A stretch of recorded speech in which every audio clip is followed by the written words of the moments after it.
rueda de prensa aqui onde nós anunciar a Fundação Bernardina Grovel, sua diretiva novo, para mim mais honor e prazer para estar formando parte da Fundação aqui, maneira que eu pensar,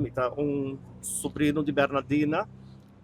membro de sua família e também começa que a fundação que hope a passar pero por motivo não fora de meu alcance me não pode seguir ativamente pero awe me tá aqui na back e me comprometer com me também seguir trabalhando na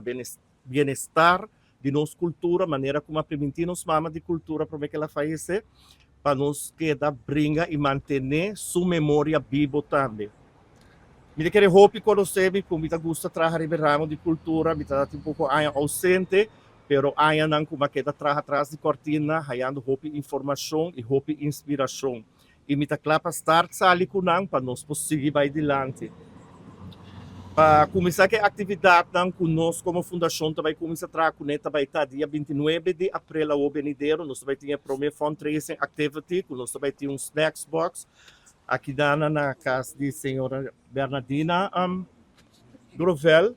data dia 27, sorry. Também nós vai começar para dar comida crioulo tur último dia domingo de luna, nós temos 4 dia domingo, onde nós também abrimos a cozinha de Dina para nós brindar o povo de Aruba comida na crioulo para nós recaudar fundo, para nós apresentar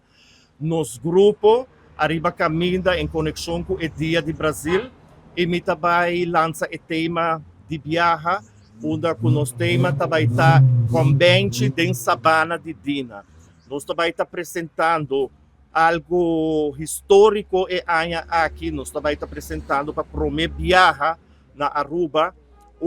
tipo de museu Arriba Caminda, onde também está um museu dramatizado.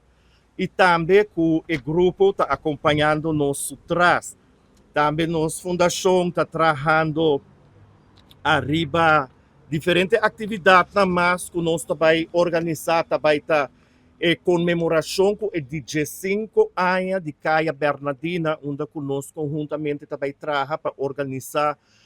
uma noite, uma manifestação cultural dentro da Sabana aqui na comemorando sua Caia com o awardo inaugural 15 anos passado. E também nós também temos o festival dia 2 de agosto, o festival dedicado na memória de nos mama de cultura no centro de Barrio Brasil. Dus, nós temos schedule hope nós temos uma fundação que também trabalha com alma e corpo, nós temos voluntário que está disposto para trabalhar, para nós trabalhar duro e vai adiante. Me está permitindo de aqui para agradecer vossa presença e agradecer todos que estão mais willing para cooperar conosco, ajuda-nos para nos engrandecer a cultura de Aruba e para nos porque da alça memória de nos mama de cultura.